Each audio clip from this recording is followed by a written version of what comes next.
Hello guys, welcome back to my YouTube channel guys. Problema ba ang kalan nyo na gumagalaw guys? Ito guys at papakita ko po sa inyo kung bakit gumagalaw yung burner po. Ito, tanggalin muna natin.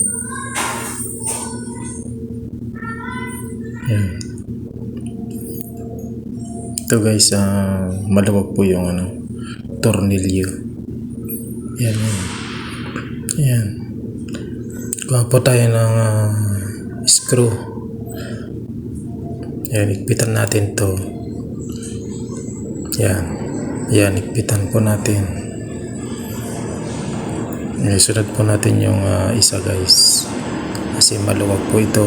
Ayan, ikpitan natin din itong isa.